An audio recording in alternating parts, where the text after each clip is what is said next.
तरफ से साफ तौर पर दावा किया गया कि 2024 में जो लोकसभा चुनाव हैं, उन लोकसभा चुनाव में केंद्र की मोदी सरकार की हार पक्की है। गठबंधन की जीत यहां पर होती हुई नजर आएगी, लेकिन महागठबंधन में तो लग रहा है कुछ ठीक ही नहीं चल रहा। बिहार में सीएम नीतीश कुमार के तेवर बदल चुके हैं, तो वहीं पश्चिम बंगाल में मुख्यमंत्री पश्चिम बंगाल की मुख्यमंत्री ममता बनर्जी भी कहीं ना कहीं बदली हुई नजर आ रही है। ऐसे में बिहार की सियासत किस मोड़ पर आकर रुकेगी, ये वक्त के साथ साथ पता चलेगा। लेकिन इसी बीच तमाम दिग्गज नेता हैं जो चर्चा का विषय बन चुके हैं। नमस्कार, मैं प्रांशी राठौर और आप देख रहे हैं नेक्स्ट 9 न्यूज। बिहार के मुख्यमंत्री नीतीश कुमार को लेकर कहा जा रहा है कि 24 घंटे में एक बड़ा खेल होता हुआ नजर आ सकता है, और ऐसे में देखा गया है कि पूर्व मुख्यमंत्री राजद प्रमुख लालू प्रसाद यादव की बेटी रोहिणी आचार्य चर्चा का विषय बन चुकी हैं, क्योंकि उन्होंने नीतीश कुमार पर कहीं ना कहीं इशारों में ही तंज कस दिया। क्योंकि देखा गया कि नीतीश कुमार जनसभा को संबोधित करते हुए साफ तौर पर कहते हुए नजर आए कि परिवारवाद को वह बढ़ावा कभी नहीं दिए हैं। इसके बाद देखा गया कि रोहिणी आचार्य ने सोशल मीडिया पर बैक टू बैक 3 ट्वीट किए और निशाना साध दिया। कहा कि खीज जताए क्या होगा जब हुआ ना कोई योग्य, विधि का विधान कौन टाले जब खुद की नियत में ही खोट हो। दूसरे ट्वीट में लिखती हैं कि अक्सर कुछ लोग नहीं देख पाते अपनी कमियां, लेकिन दूसरे पर कीचड़ उछालने को करते रहते हैं बदतमीजियां।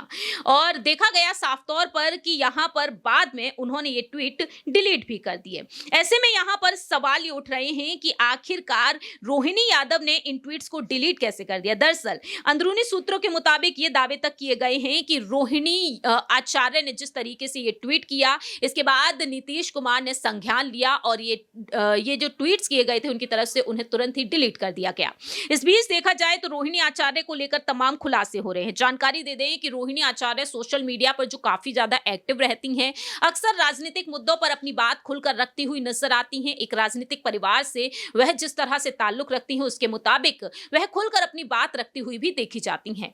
रोहिणी आचार्य से हटकर अगर बात कर ली जाए उनके परिवार के बारे में, सोशल मीडिया पर अक्सर तस्वीरों को साझा करती हुई नजर आती हैं रोहिणी। आपको जानकारी दे दें कि रोहिणी आचार्य की शादी उनके एमबीबीएस कंप्लीट होने से पहले ही हो गई थी। इनके जो पति हैं समरेश सिंह, जो पेशे से सॉफ्टवेयर इंजीनियर हैं और तब अमेरिका में ये जॉब किया करते थे। लेकिन समरेश सिंह के पिता Ranvijay Singh retired income tax के ऑफिसर हुआ करते थे। वे लालू प्रसाद यादव के कॉलेज फ्रेंड भी हुआ करते थे।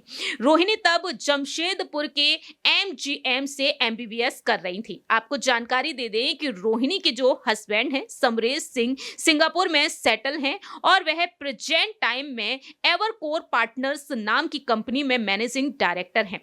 इससे पहले जीएमआर और स्टैंडर्ड चार्टर्ड बैंक में इन्वेस्टमेंट बैंकर की जॉब भी वह कर चुके हैं।